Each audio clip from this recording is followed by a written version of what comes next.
du Seigneur, de cette Église de Dieu. Je suis très heureux d'être ici parmi vous. C'est la première fois que je viens dans cette Église. Je m'appelle Nessim, peut-être que certains connaissent mon père Fayou. Je voudrais commencer premièrement à remercier les responsables de nous donner l'occasion de partager avec vous un morceau de pain, on va dire. Un morceau de pain. La parole de Dieu, c'est un pain, on a besoin de s'en nourrir. Et je voudrais ce soir que cette parole soit accompagnée par le Saint-Esprit, c'est mon vœu. Je crois qu'à chaque fois que j'essaie de convaincre, je prends la place du Saint-Esprit. Il y a quelques années, le Seigneur m'a fait comprendre qu'il fallait que j'arrête d'essayer de convaincre. Même si je suis très militant quand je prêche, je m'en excuse d'avance, je suis assez militant dans ma prédication. Mais le Seigneur m'a fait comprendre, c'est écrit, que c'est le Saint-Esprit qui convainc. Et quand on essaye de convaincre, nous, on prend la place du Saint-Esprit finalement. Voilà, on est des membres. À chaque fois qu'on veut être la tête, on se déplace, on prend des droits qui ne sont pas les nôtres, on outrepasse nos droits. Et il ne faut pas outrepasser nos droits. C'est lui le maître. Je disais dernièrement que quand ça fait quelques années qu'on prêche, on sait prêcher. Mais on a besoin du Saint-Esprit en vrai, parce qu'on sait prêcher, c'est pas un problème, on prêche, mais un discours, on a besoin de l'action du Saint-Esprit, que cette parole pénètre au fond. Il faut aussi qu'elle soit comprise, parce que si c'est pas le Saint-Esprit, on ne la comprend pas. Et puis quand on ne la comprend pas, le diable vient et l'enlève, dit la Bible. Alors on a besoin qu'elle soit comprise par l'action du Saint-Esprit, parce que si on n'est pas touché d'en haut, si on n'est pas touché par le divin, on ne le comprend pas. Mais quand on est touché par le divin, alors le divin devient clair. Et on a besoin de comprendre pourquoi Jésus disait, écoutez, comprenez. Parce que c'est quelque chose que nous ne comprenons pas, on ne peut pas le mettre en pratique, c'est impossible. C'est impossible d'essayer de mettre quelque chose en pratique quand on ne comprend pas. Alors, il y en a qui disent, le christianisme, ce n'est pas une affaire d'intelligence. Jésus leur ouvrit l'esprit afin qu'ils comprennent les Écritures. C'est bien écrit ça. C'est une affaire de cœur, mais ce n'est pas qu'une affaire de cœur. Écoutez, comprenez, dit Jésus. Et ça, il le disait avant chaque message. Parce qu'il faut entendre la parole de Dieu, la comprendre, pour tenter avec l'aide de Dieu à la mettre en pratique. Elle n'est pas magique, la parole de Dieu. Ah, j'écoute la parole du Seigneur et puis ça va faire un effet sur moi, même si je ne comprends pas tout, même si je ne suis pas trop attentif. La parole de Dieu va avoir un effet sur moi. Elle n'aura aucun effet sur toi ni sur moi si je ne la comprends pas, si je n'y porte pas intérêt. Oui. La parole de Dieu, c'est notre carte de route, c'est notre boussole, et notre vie doit être gérée d'après la parole de Dieu. Alors que dans cette soirée, dans la simplicité, cette parole puisse pénétrer nos cœurs. Amen. Merci Seigneur. On va faire une petite prière encore. Je vais essayer de ne pas en dire trop. Alors quand on est étudiant, on a toujours peur de ne pas en dire assez. Et puis après, on a toujours peur d'en dire trop. Et je ne voudrais pas en dire trop. Alors je voudrais qu'un des anciens, que le Seigneur, alléluia, les frères qui sont sur la voie, je voudrais qu'un frère prie Dieu pour moi. Amen. Amen. Je disais avant-hier dans une église ici que Dieu avait donné des instructions à Noé pour bien bâtir l'arche. Les instructions, c'est important. Être instruit par la parole de Dieu. Si on ne fait pas le bateau de notre vie chrétienne selon les mesures que Dieu nous donne, il prend l'eau. Même s'il est beau, même si tout ce que vous voulez, il prend l'eau, il ne flotte pas. Alors il y aura toujours quelqu'un à côté pour évacuer l'eau, pour que personne coule, heureusement, merci au Seigneur qu'il y a des frères, mais un bateau qui prend l'eau, il y aura toujours quelqu'un pour essayer de nous tenir à la surface. Mais bon bateau qui flotte, c'est un bateau qui est construit à la manière de Dieu. Et Dieu avait donné des instructions bien précises à Noé. Tu le feras comme ça, tu le feras comme ça, tu le feras comme ça. Je relisais ça dernièrement, puis je me disais, Dieu aurait pu faire autrement, il aurait pu bénir Noé, lui donner plein de discernement, puis il aurait dit, vas-y, fais, t'es béni. Vous savez qu'il y a des gens qui, parce qu'ils sont bénis, ils pensent que tout ce qu'ils vont faire, ça va marcher. Mais quand c'est pas fait à la manière de Dieu, tu vas faire comme ça, tu vas faire comme ça, tu vas faire comme ça. Et la porte que tu ne peux pas fermer, qui était immense, je m'en charge. Tout ce que tu peux faire, je ne le ferai pas. Par contre, la porte que tu ne peux pas fermer, je la fermerai. La parole de Dieu, c'est un livre de recettes. Et puis combien de fois dans notre vie, on a tourné en rond dans certains domaines, où on tombait toujours dans le même trou, où on vivait en permanence des faiblesses récurrentes qui revenaient tout le temps, et qui revenaient tout le temps, et qui revenaient tout le temps. On gagnait une fois, on perdait 4 fois. Et un jour, dans une réunion, on a compris quelque chose. On a compris qu'on ne faisait pas à la manière de Dieu. Alors, on peut être visité dans les réunions, pleurer, parler en langue, trembler, crier. Mais c'est la grande différence entre la bénédiction et la visitation. Quand vous êtes visité, vous êtes stimulé. Vous avez de l'enthousiasme quand vous êtes visité. Quand vous êtes béni, vous changez et vous agissez. C'est toute la différence. Et ça, on a tous vécu et on le vit encore au quotidien. Vous qui m'écoutez, moi qui vous prêche. Parce qu'on est fait de la même matière. Et on combat. Mais on sait à un moment donné que tant qu'on ne fléchira pas, et tant qu'on n'acceptera pas à faire à la manière de Dieu, même si c'est dur, même si ça va à l'encontre de tout ce qu'on considère être juste, tant qu'on ne décidera pas à faire à la manière de Dieu, même si on le voit dans la vie des autres, vous avez compris qu'il ne faut pas qu'on se règle par rapport à la vie des autres. C'est foutu si on fait ça. Le modèle, c'est Jésus et les apôtres. Et là, on ne se trompe pas. C'est pour ça qu'il ne faut pas vivre de la connaissance des autres.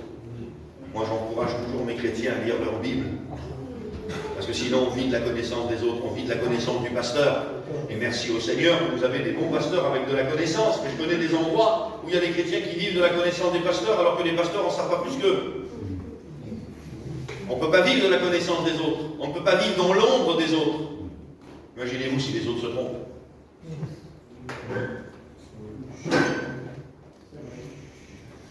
La parole de Dieu, la parole de Dieu, la parole de Dieu. Avec la parole de Dieu, on sait où on met les pieds.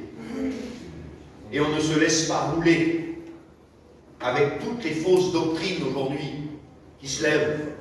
Toutes les erreurs aussi évangéliques, pas que des erreurs doctrinales ou doctrinaux, mais aussi des erreurs évangéliques qui ne sont pas des doctrines, mais qui nous font croire que si on fait comme ça, ça va aller. Quelle perte de temps. Alors on essaye de le faire, et puis finalement ça ne va pas, et on revient, on perd du temps. Alors que si on est versé dans les Écritures, on sait. Et quelqu'un qui sait, il n'est pas roulable facilement par le diable. Il y a des chineurs parmi nous. Quand il n'y avait pas Internet, c'était facile de prendre des sous à un garageux. Parce qu'ils ne savaient pas. Avant, c'était beaucoup plus facile. Quelqu'un qui faisait des tapis, rentrait dans une maison, les gens ne savaient pas avant Internet. Vous dérouliez un tapis, vous disiez ça vaut tant. Vous ne savez pas. Et quelqu'un qui ne sait pas, il est vulnérable. Mais maintenant qu'avec Internet, tout le monde sait, il n'y a plus grand nombre de vulnérables. Quand un chrétien s'approche, quand le diable, s'approche d'un chrétien qui ne sait pas, c'est trop facile pour lui. Il ne sait pas. T'es sûr? Le diable dit sur lui. T'es sûr? Il me l'a dit. Le chrétien me l'a dit. T'es bien sûr? Oui, le pasteur, il me l'a dit. Dieu a réellement dit Vous savez pourquoi il est venu vers Ève, hein, et pas vers Adam? Vous savez, hein? Alors je le dis pour ceux qui ne le savent pas, les pasteurs le savent. Il est venu vers Ève parce que quand Dieu dit tu ne mangeras pas de l'arbre de la connaissance du bien et du mal, elle n'est pas là encore. Elle ne l'a pas entendu de Dieu, elle l'a entendu d'Adam. Et ils sont bien fragiles, les gens qui connaissent la parole de Dieu par les autres. Et le diable a pu dire sur elle, Dieu a réellement dit, et là elle a réfléchi, elle s'est dit non, finalement je n'ai pas entendu de Dieu, c'est Adam qui me l'a dit.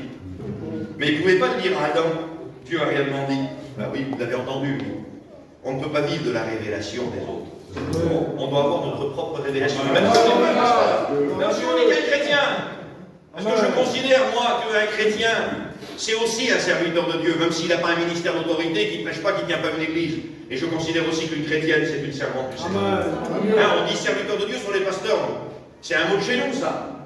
Mais un chrétien, c'est un serviteur de Dieu. Une chrétienne, c'est une servante du Seigneur. L'Église a reçu le ministère de la réconciliation. Et l'Église universelle doit connaître sa Bible. Je lis un verset avec vous. Je vais vous parler quelques minutes. J'ai voulu vous dire ça quand même. Vous allez me tuer, hein, ça n'a rien à voir avec ce que je vais vous prêcher, mais j'ai voulu vous dire ça, je crois que c'était important de le dire. Mais je ne vais pas prêcher longtemps, parce qu'il va falloir qu'on prie et qu'on célèbre. Alléluia. Hein, le culte le dimanche matin, c'est une célébration. Alléluia. Hein, on n'est pas en deuil de la mort de Jésus, on est dans la fête de sa résurrection. Alors c'est vrai que quand vous, parce que c'est à double tranchant la Sainte Seine, c'est Jésus est mort pour moi.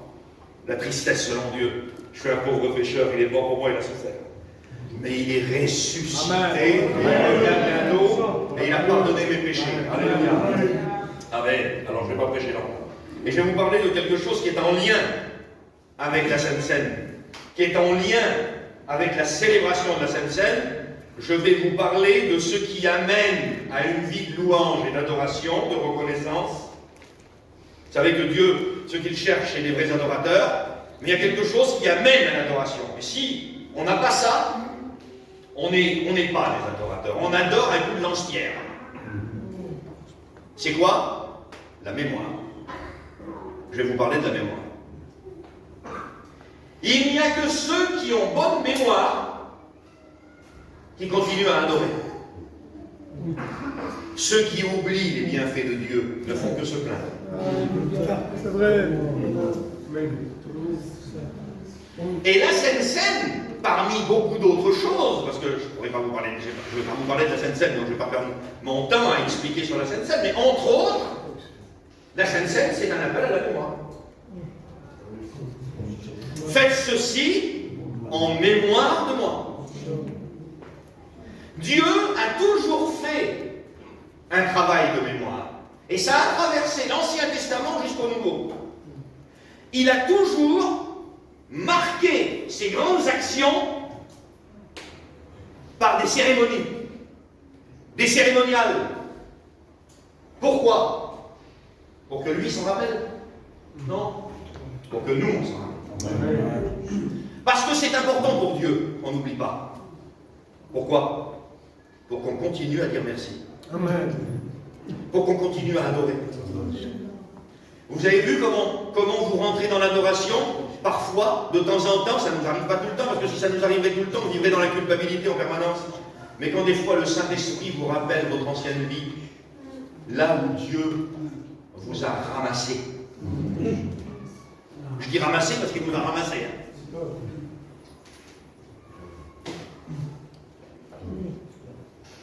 Vous a crampé un petit peu, il nous a ramassé.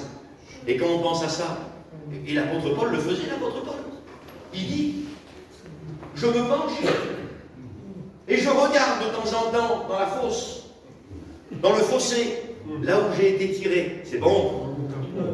Ça fait quoi alors? Ça me rend triste, ça me fait culpabiliser, non? Ça me rend reconnaissant. Amen. Gloire à Dieu. De temps en temps, il faut se souvenir. Alors, il ne faut pas vivre dans le passé. On le dit, ça. Un chrétien ne vit pas dans le passé. L'apôtre Paul va dire, j'oublie ce qui est derrière. Mais il parle de son ancienne religion. J'oublie ce qui est derrière et je me porte vers ce qui est devant, bien sûr. Mais il ne faut pas oublier tous les bienfaits que Dieu nous a fait. Amen, amen, amen. Quand on était malade, quand il a guéri nos enfants, Quand il a pardonné notre péché, quand il nous a ramassés, qu'il nous a lavés, purifiés, sanctifiés, on était remplis de péché, remplis de haine, remplis de passion. Il a vidé tout ça, il a tout nettoyé, il a orné, il a fait de nous son temple. Comment ne pas l'adorer? Et le dimanche, la Sainte Seine, elle doit justement nous pousser à l'adoration. C'est dommage que dans certaines églises, au lieu que ça soit Jésus qui soit au centre le dimanche matin, c'est l'église. Il y a des personnes qui rentrent tellement dans que chacun donc s'éprouve soi-même. C'est vrai qu'il faut s'éprouver, mais vous ne pouvez pas vous renfermer sur vous du commencement de la réunion jusqu'à la fin. Vous avez oublié Jésus. Je rentre dans la réunion, je m'éprouve, je pense, je demande pardon au Seigneur. Seigneur, je veux devenir meilleur, je suis sur moi. Du coup, c'est plus Jésus qui est au centre, c'est moi. Il faut se repentir, il faut vouloir devenir meilleur, mais il faut laisser Jésus au centre. La Sainte Seine, le Saint Repas, rompre le pain, tous les noms que vous pouvez lui donner, ça a pour but la mémoire et l'adoration. Si on oublie d'adorer le dimanche matin, on a passé à côté de l'essentiel de la Sainte Seine. Et regardez ce que Paul dit à Timothée dans sa deuxième épître. Deuxième épître à Timothée. C'est Paul qui parle à son jeune padawan, son jeune étudiant.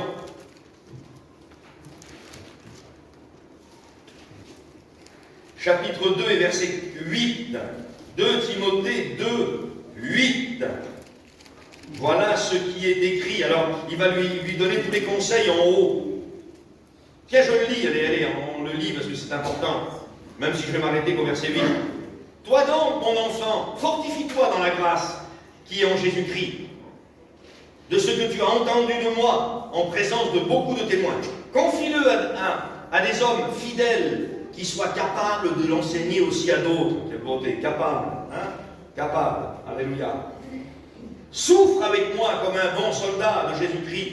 Il n'est pas de soldat qui s'embarrasse des affaires de la vie, des affaires du civil.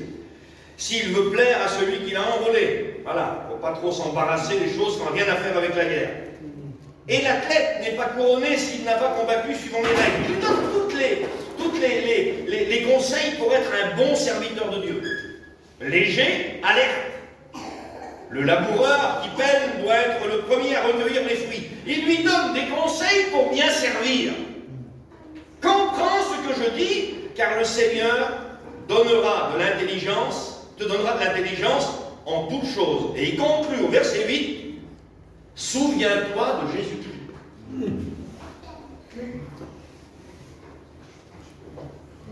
Sois un bon prédicateur, Timothée. Sois vaillant. Sois un bon soldat. Sois un bon laboureur. Sois un bon athlète. Un homme de condition dans ton enseignement, dans ton témoignage. Parce qu'on ne suit que les hommes de témoignage. On ne suit pas les gens qui n'ont pas de témoignage. On ne les écoute même pas. Ils parlent, ils n'agissent pas. Soit l'homme, dans un autre verset, il dit que personne méprise ta jeunesse, en voulant dire, sois droit de manière à ce que personne méprise ta jeunesse.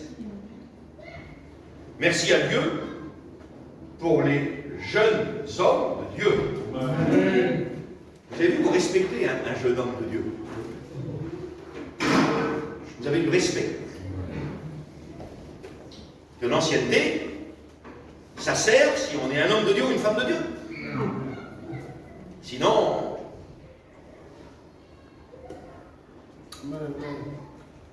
c'est là qu'il ne faut pas trop en dire. Sois un bon serviteur de Dieu. Et en bas, il dit, attention, il le ramène à la vie chrétienne. À l'ABC, en bas. Attention, souviens-toi de Jésus-Christ.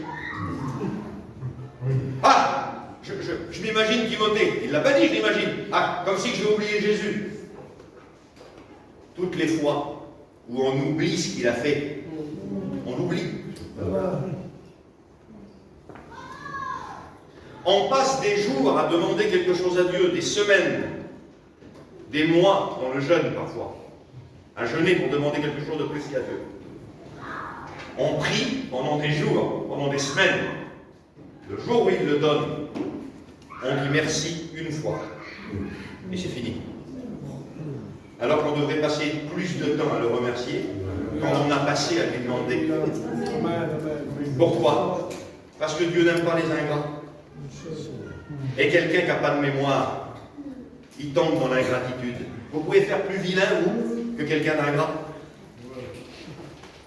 Quelqu'un que vous avez dépanné, quelqu'un que vous avez aidé. Vous avez été là pour lui. Personne ne le sait, il n'y a que vous et lui qui le sait. Vous avez été là dans le moment le plus difficile chez lui, dans sa famille. Vous avez pris des risques pour lui. Vous aviez 100 €, vous les avez partagés en deux parce qu'il n'avait rien à manger. Et un jour, vous lui demandez une lettre 13. Il vous dit qu'il n'a pas le temps. C'est terrible, ça. Il n'y a pas plus vilain, plus atroce que l'ingratitude, que le Seigneur arrache en nous toute racine d'ingratitude. Et pour pas qu'il y ait d'ingratitude, il faut avoir de la mémoire. De la mémoire. Et c'est pour ça que l'apôtre Paul va dire à Timothée, souviens-toi de Jésus-Christ. Et Dieu a toujours fait un travail de mémoire. On va juste 5 minutes dans l'Ancien Testament. L'arc-en-ciel.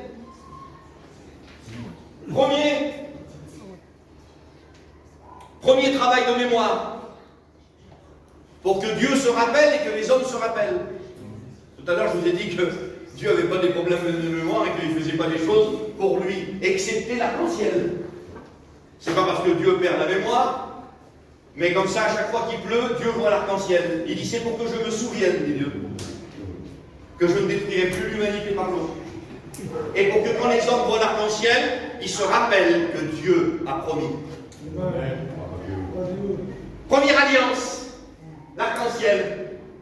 Deuxième alliance, le jour du sabbat. Le jour du sabbat. Alors le sabbat, c'est le jour où Dieu s'est reposé. Souvenez-vous, il crée en 6 jours, et le 7e jour, il se repose, et c'est dans la loi des 10 commandements. Tu observeras le sabbat, je me suis reposé, tu te reposeras aussi, cette journée-là, tu la prendras pour moi. Les Juifs, ça a resté le samedi, nous, c'est le dimanche. Pourquoi Dieu veut marquer le sabbat? Pour qu'on se rappelle qu'il a créé le monde. Dieu marque. Il le fait avec l'arc-en-ciel, il le fait avec le sabbat, il le fait avec la Pâque. Il marque les temps. Il fait des anniversaires, Dieu. C'est des anniversaires pour se rappeler. La Pâque, c'était pour se rappeler 2 choses.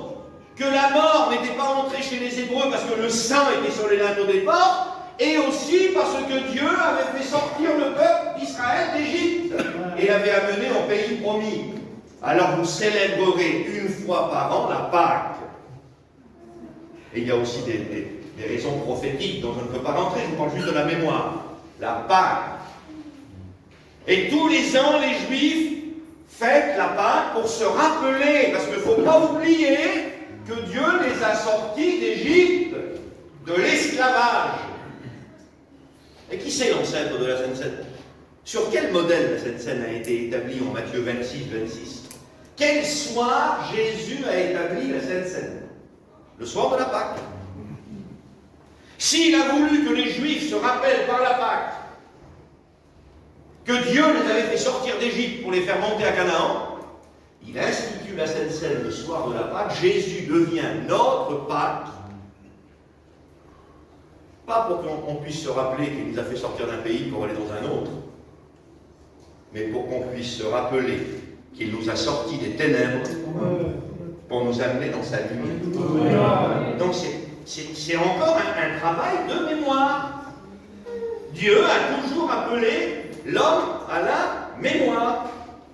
Et c'est important de se rappeler, parce que si on ne se rappelle pas, on n'adore pas. C'est le secret de l'adoration. Si on est oublieux, si tout ce que le Seigneur fait derrière, c'est toujours derrière et qu'on veut toujours devant, on n'est jamais dans l'adoration. On est toujours dans la plainte. Parce que quand il vous donne 500 grammes, vous voulez 1 kilo. Et quand il vous donne 1 kilo, on en veut 2. Et on oublie tous les bienfaits de Dieu. On fait des grandes promesses. Il donne, la Bible dit, si un homme fait une promesse, il ne tarde pas à l'accomplir. Et vous avez vu nos promesses, c'est toujours à condition. On ne fait jamais une promesse comme ça. C'est Seigneur, si tu ferais ça, mon Dieu, alors là, j'encourage ceux qui ne l'ont pas encore fait à faire attention avec ça. Car la Bible dit, si un homme fait une promesse ou une femme, qu'il ne tarde pas à l'accomplir, car s'il ne l'accomplit pas, il aurait fallu mieux pour lui de ne pas avoir fait de promesse du tout. Alors, je ne veux faire peur à personne, mais c'est toujours, ça a toujours pour commencement une promesse. Et c'est pour ça que la mémoire, c'est important la mémoire. Un jour, je relisais les évangiles, et puis je relis l'affaire de Pierre, le reniement de Pierre. Seigneur, je te suivrai partout où tu iras. Tous t'abandonneraient, je ne t'abandonnerai pas. Jésus le regarde, il dit, avant que le coq chante, il m'aura renié 3 fois. Je ne sais pas, il aurait pu dire, avant qu'il pleuve, tu m'auras renié 3 fois. Ou il aurait pu dire, avant, je sais pas. Pourquoi le coq? Ça chante tous les matins, un coq.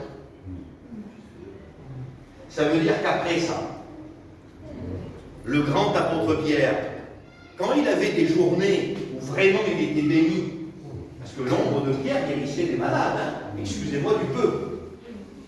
Et quand des fois, certaines journées, où dans la journée son ombre avait guéri 15 malades, et qu'il se couchait le soir, le matin le coq chantait. Alléluia. Tu te rappelles? Amen, amen, amen. Tu te rappelles? Amen. Et là, j'en suis sûr que tous les matins, ça a dû durer longtemps, mon ami. Permettez-moi, je m'imagine un peu. Ça a dû durer longtemps, mon ami, tous les matins quand le coq chantait, Pierre. Il pleurait. Ça le remettait à sa place. Alors la mémoire, ça pousse à l'adoration, mais pas que, ça pousse aussi à l'humilité. Amen. La mémoire de Dieu et ses bienfaits, ça pousse à l'adoration, et la mémoire de soi-même, ça pousse à l'humilité. Amen. Parce que même si on a un petit peu de succès, des fois le Seigneur, il ne veut pas qu'on oublie aussi nos tordages de cheville, nos mots blessants, nos conflits, nos mauvais sentiments. Pas pour nous faire vivre dans la culpabilité, parce que c'est le diable qui accuse. Le Saint-Esprit reprend, lui. Le diable accuse. Et quand Dieu nous rappelle des fois nos petites faiblesses, c'est pas pour nous accuser. C'est pour qu'on se rappelle bien que finalement on n'est pas grand-chose. Et que quand le Seigneur nous utilise, c'est merveilleux, c'est glorieux. Mais on est ce qu'on est. Amen. Donc la mémoire, c'est très important, que ce soit pour Dieu ou que ce soit pour nous. Parce que Dieu, lui, il a de la mémoire. Il en a. Il se rappelle ses promesses. Et vous savez que Dieu, ayant de la mémoire, il aime les hommes qui se rappellent ses promesses. Amen. Ça prouve qu'ils savent. Il y a les pasteurs ici, alors je ne les connais pas tous. Vous avez vu les frères, ça fait plaisir quand quelqu'un nous rappelle une prédication qu'on a prêchée il y a 3 ans. Ah bonjour frère, oh je me rappelle, tu avais prêché un message il y a 5 ans. Ça devait être bon, hein. Je m'en rappelle, ça m'a fait beaucoup de bien dans mon foyer. Vous êtes heureux, on se rappelle d'un bon message. Un jour, Dieu veut détruire Israël à la sortie d'Égypte, quelques temps plus tard. Dieu dit sur Moïse, laisse-moi maintenant, je l'ai détruit. Et Moïse rentre en plaidoirie. Il rappelle à Dieu ses promesses. Il déconnez. Dieu est décidé à détruire Israël. Il dit même sur Moïse, il dit, laisse-moi maintenant, je ferai ressortir un autre peuple de toi. C'est-à-dire, ce que j'ai fait avec Abraham, c'est eux la descendance. Je les élimine et j'en fais sortir un autre de toi. Dieu aurait pu. Il le dit, donc il aurait pu. Et là, Moïse rentre en plaidoirie avec Dieu. Il rappelle à Dieu ses promesses. Souviens-toi, il dit sur Dieu, Moïse. Les promesses que tu as faites à Abraham.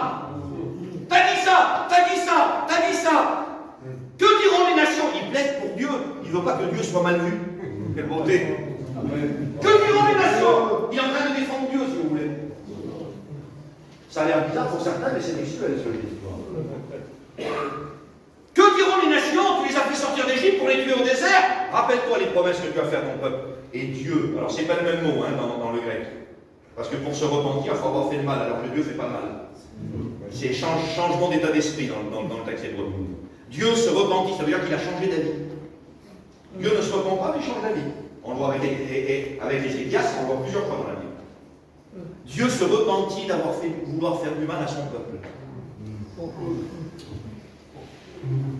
Attendez, Lot est sorti vivant de Sodome grâce à Abraham. Des hommes qui avaient une bonne mémoire. Des hommes qui rappelaient à Dieu ses promesses. Mais rappeler à Dieu ses promesses, frères et sœurs, c'est pas la confession dans la Bible. La confession, c'est pas parler comme Dieu. La confession, c'est pas dire ce que Dieu dit. Le premier miracle apostolique, c'est pas le fruit de la bonne mémoire de Pierre et la confession de ce que Jésus lui avait dit. Je m'adresse peut-être aux jeunes étudiants qui sont là.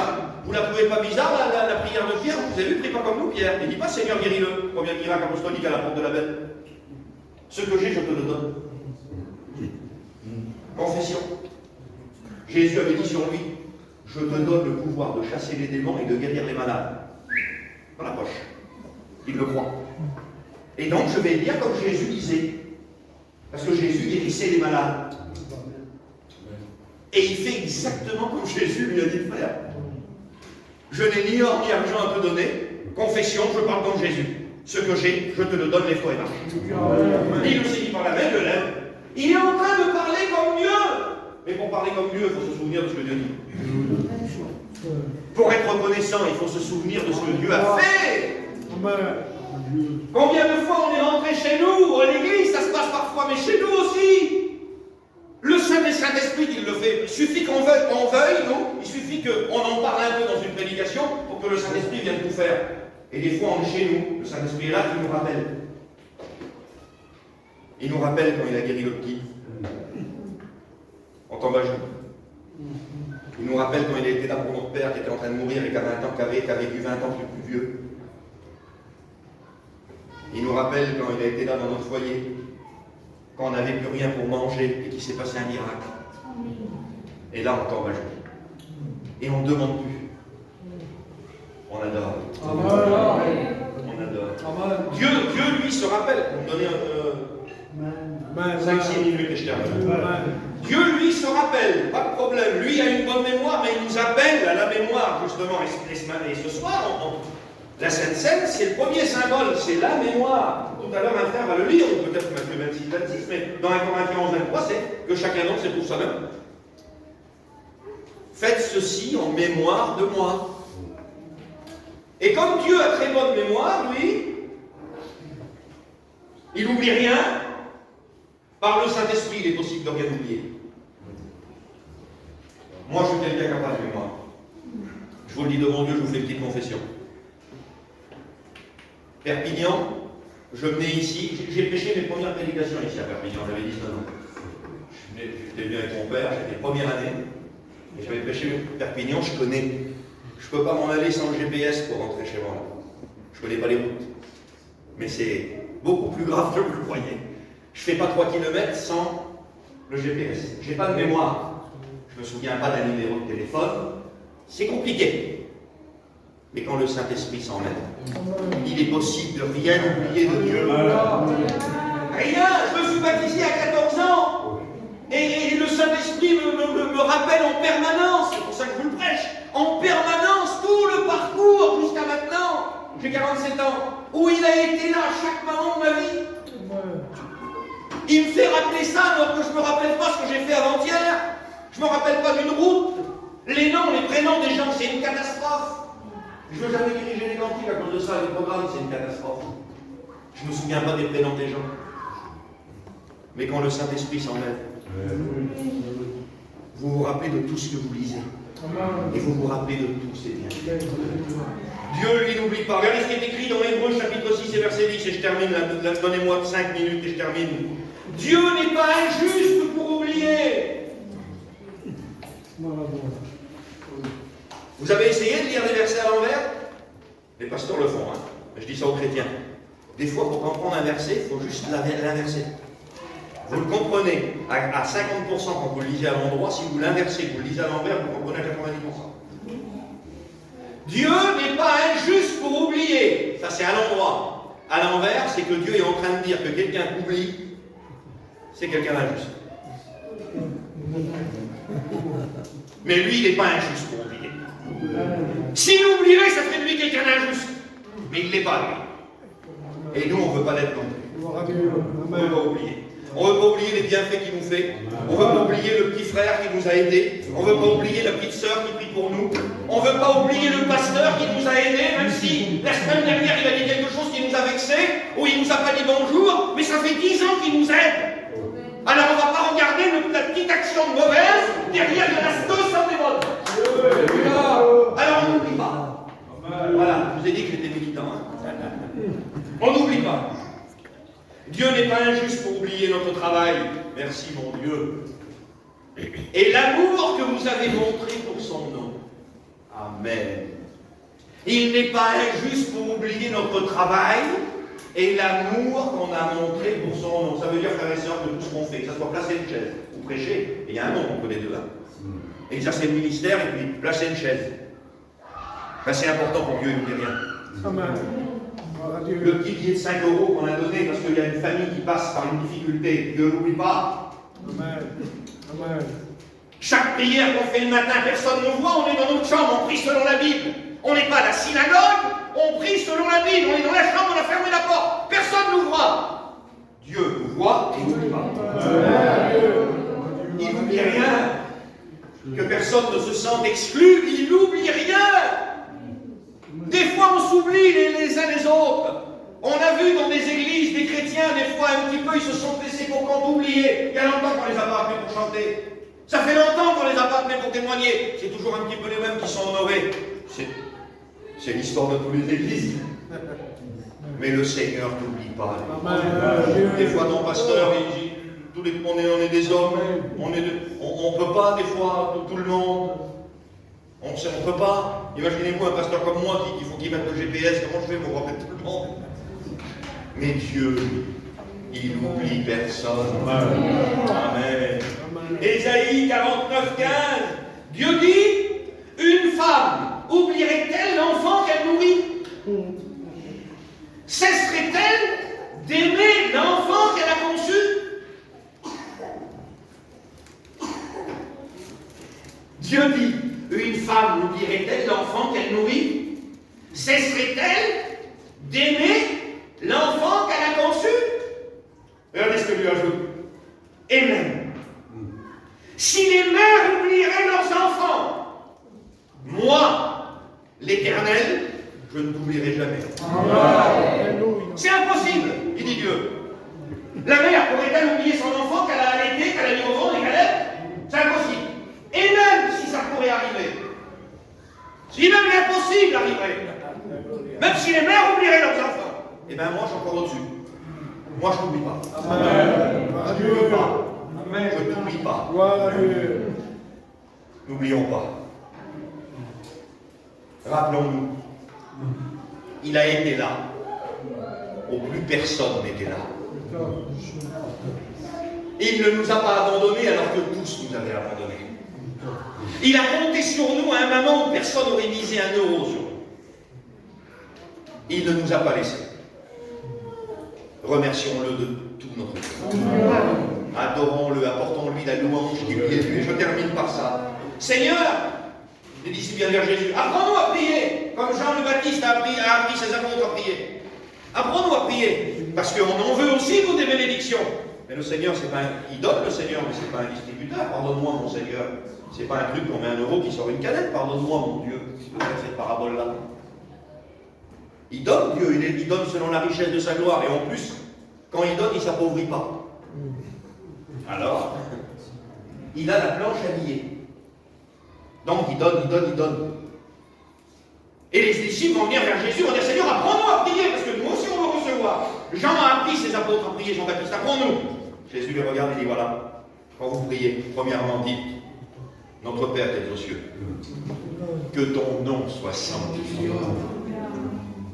Premièrement, après vous demanderez, mais avant, et je voudrais encourager, et je sais que vos pasteurs vous l'ont déjà dit, vous ne m'avez pas attendu, quand on prie, la première chose qu'on fait, on adore. Vous savez que certains théologiens supposent que l'adoration, c'est la raison de la création des anges. Certains grands théologiens supposent que la création des anges, la raison de la création des anges, la première création, c'est la première création, on l'a appris à l'école biblique, c'est l'adoration. Vous savez pourquoi ils supposent ça?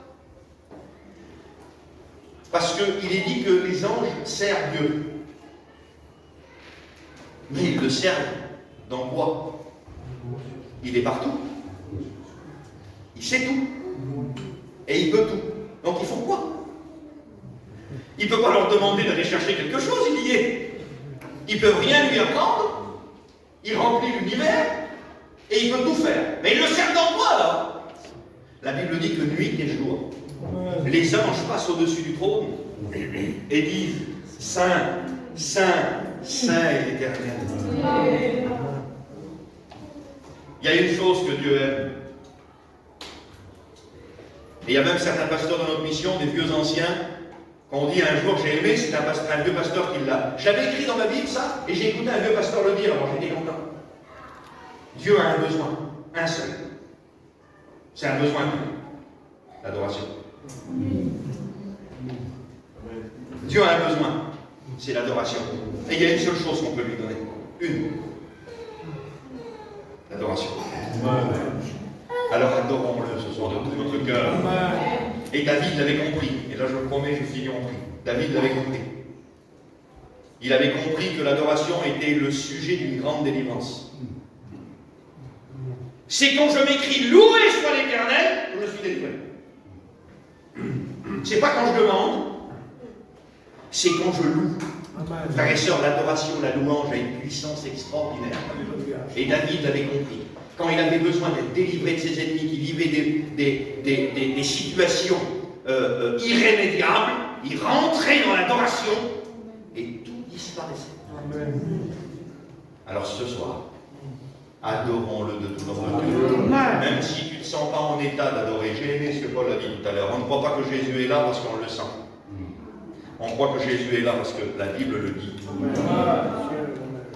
Il y a peut-être des personnes qui sont là et qui ne se sentent pas en état d'adorer. Moi je te le dis, tu es un chrétien. Je le dis parce que je le crois dans la Bible. Tu es un chrétien avec des difficultés, avec des problèmes. Même si tu ne te sens pas en état d'adorer, le Seigneur attend de toi de l'adoration. Rappelle-toi. Fais un petit travail de souvenir un peu. Rappelle-toi. Tu vas trouver beaucoup de raisons d'adorer. Ce soir. Ce soir. Voulez-vous compris? Amen. Prions quelques instants. Prions. Entrons dans la prière. Alléluia. Je voudrais faire une prière, vous introduire dans la prière. Alléluia. Alléluia. Alléluia. Alléluia. Alléluia. Alléluia. Est-ce que je peux chanter un cantique? Amen. On reste les yeux fermés dans la communion du Seigneur. Hein? Pas la peine de rechercher.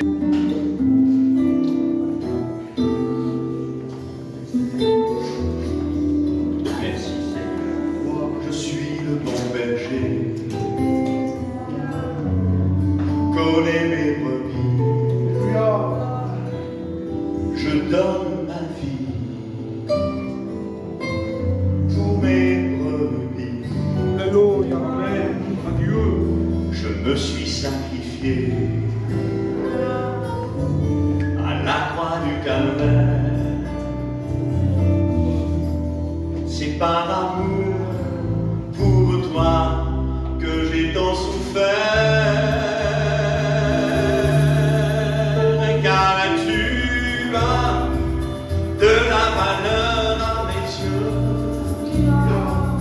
et tu as de l'importance pour que je donne ma vie sur la croix. Oh, viens maintenant au pied de la croix, viens te blottir dans mes bras, car j'ai tant d'amour pour toi. Gloire à Jésus.